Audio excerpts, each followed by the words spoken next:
Donc, le but de la leçon d'aujourd'hui est de vous présenter le concept de la force nette et vous démontrer comment appliquer ces concepts-là. Donc, il existe rarement qu'une force qui agit sur un objet. Il est donc souvent nécessaire de trouver la somme de plusieurs forces qui agissent sur l'objet. Le résultat de l'addition de toutes les forces positives et négatives, dépendant de la direction, qui agissent sur un objet s'appelle la force nette ou la force résultante. La force nette, c'est le résultat de toutes les forces agissant sur un objet, aussi connu comme la force résultante. Donc, force nette, on additionne toutes les forces qui agissent dans la même direction sur un objet. C'est mesuré en newton et ça a toujours une direction.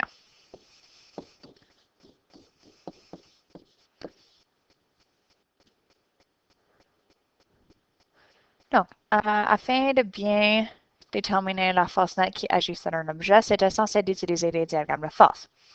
Par exemple, imagine un athlète qui soulève un poids et le tient par-dessus sa tête en exerçant une force de 1600 newtons vers le haut. La force gravitationnelle agissant sur le poids est de 1600 newtons vers le bas. Le diagramme de force du poids et la force nette agissant sur le poids sont. Donc ça, c'est notre diagramme de force. Ça démontre la force appliquée par la personne afin de tenir le poids par-dessus sa tête et ça démontre la force gravitationnelle qui agit vers le bas. Pour déterminer la force nette dans ce cas ici, on a deux forces en jeu, dont la force appliquée et la force gravitationnelle. Donc, on va les additionner ensemble afin de trouver la force nette.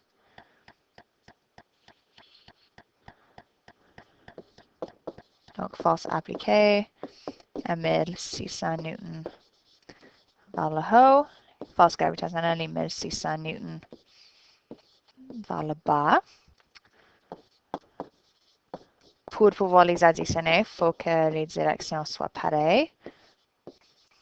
Alors, on va changer le signe de notre force gravitationnelle pour que les deux soient vers le haut. Donc, plus 1600 newtons vers le haut, moins 1600 newtons vers le bas, moins 1600 newtons vers le haut, donne une force nette de 0 newton vers le haut. Donc, c'est pour ça que le poids est immobile par-dessus la tête de la personne, parce que les forces sont balancées. Donc, si les objets suivants sont immobiles, ça veut dire que la force nette est 0. Détermine la force manquante. Alors, force nette, c'est la somme de toutes les forces qui agissent. Donc, dans ce cas-ci, il y en a 3.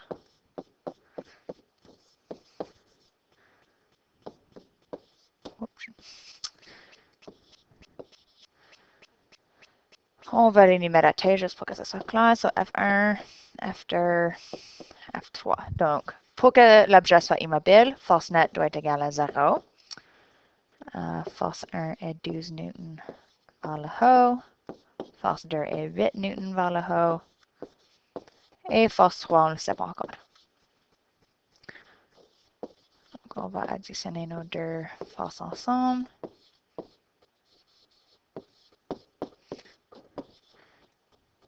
Et on va isoler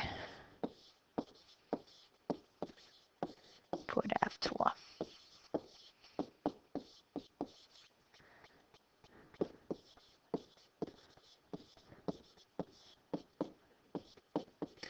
Et j'ai fini avec moins 20 newtons vers le haut. Mais on veut toujours que nos forces soient positives, alors on change la direction.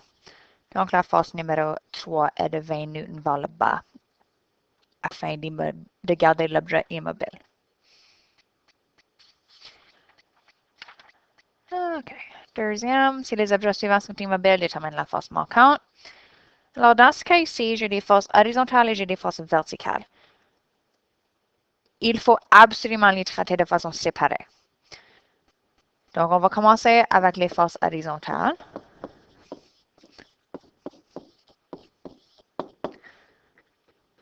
Donc, j'ai 3 forces en jeu. J'ai F1, j'ai F2 et j'ai F3. Donc, ma force nette va être la somme de ces 3 forces. Encore une fois, objet immobile, donc force nette va être égale à 0. F1, c'est celui qu'on cherche. Plus 15 newtons vers la gauche.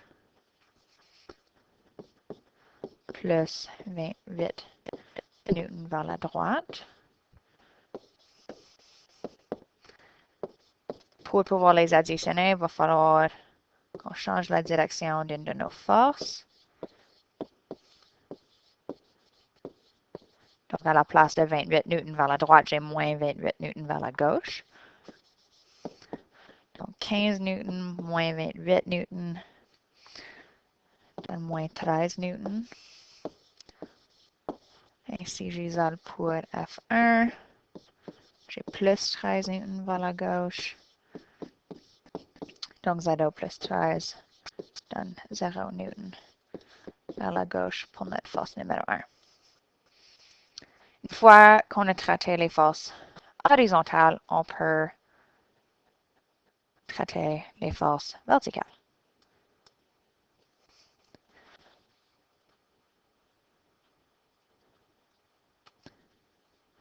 Donc, à la verticale, on utilise les mêmes concepts. Donc, j'ai F1 et F2.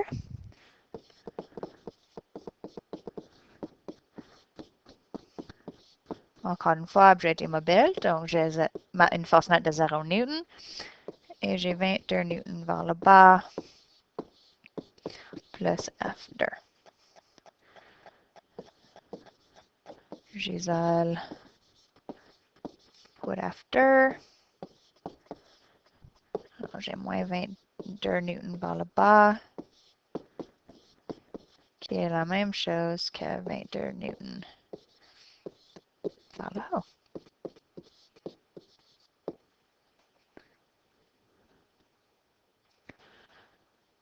OK, pratique 3. Le diagramme de force suivant représente un auto immobile.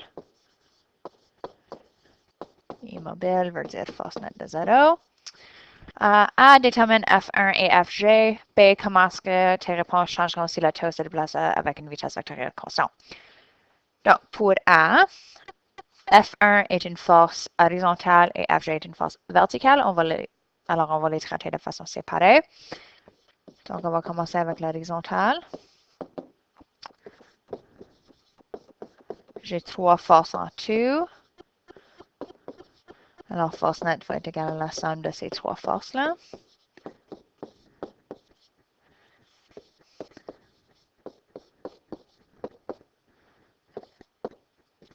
Ma force nette est 0 encore une fois.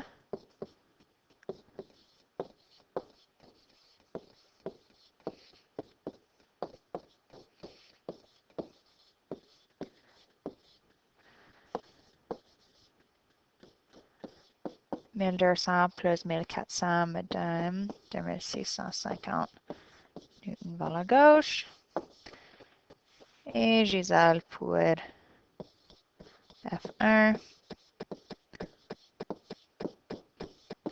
J'ai moins 2650 newtons vers la gauche ou 2650 newtons vers la droite pour F1. Pour Fg, on va aller à la verticale.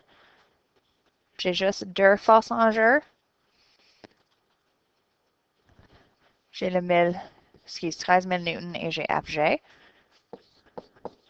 Donc, ma force nette est la somme de F1 et Fg.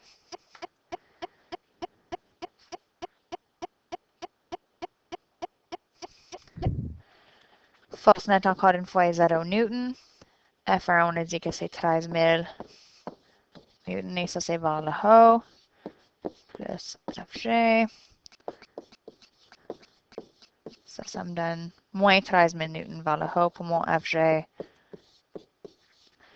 Ou 13 000 newtons vers le bas. Pour B, ça nous demande Comment est-ce que les réponses changeront si le tel se déplaçait avec une vitesse vectorielle constante? Si on a une vitesse vectorielle constante, ça veut dire qu'il n'y a aucune accélération.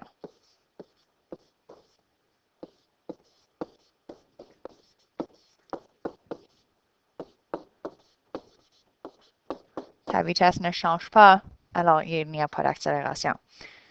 Étant donné qu'il n'y a pas d'accélération,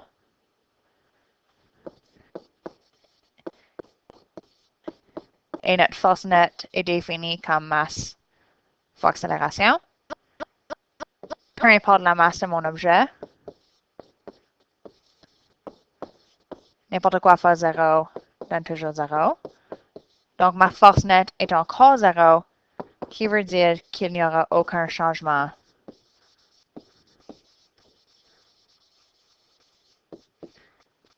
à nos réponses.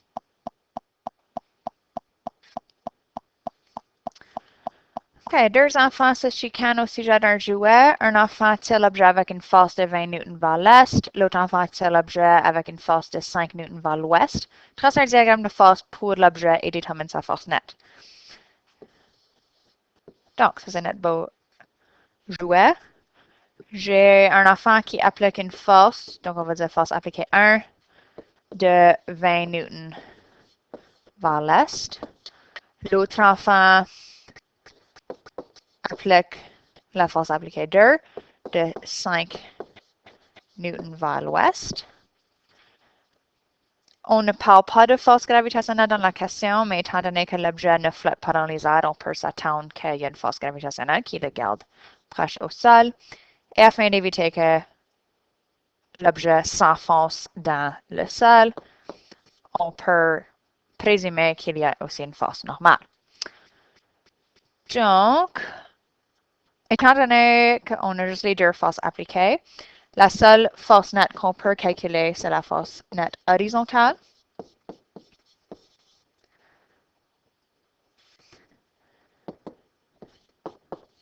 Qui va être la somme des deux forces appliquées.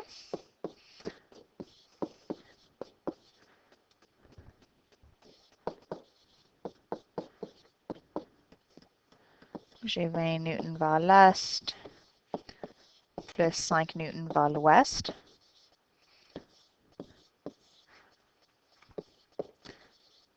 Pour pouvoir les additionner, il faut changer le signe de nos forces. Donc, le 5 newtons vers l'ouest devient moins 5 newtons vers l'est, qui va nous donner une force nette de 15 newtons vers l'est. Numéro 4, une boîte subit des forces de 86 newtons vers le sud, 18 newtons vers le nord et 24 newtons vers le nord. Trace son diagramme de force et détermine sa force nette. C'est notre belle boîte. Subit des forces de 86 newtons vers le sud, 18 newtons vers le nord et 24 newtons vers le nord. Donc, on a trois forces en jeu, F1, F2 et F3. Alors, notre force nette va être la somme des trois forces.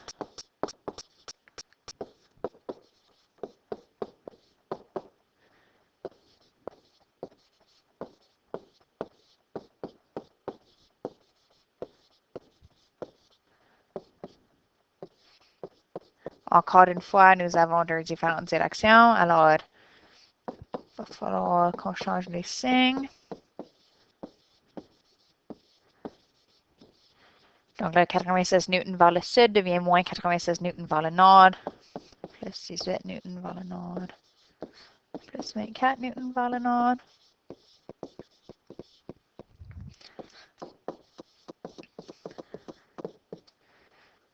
Ce qui va me donner moins 44 newtons vers le nord.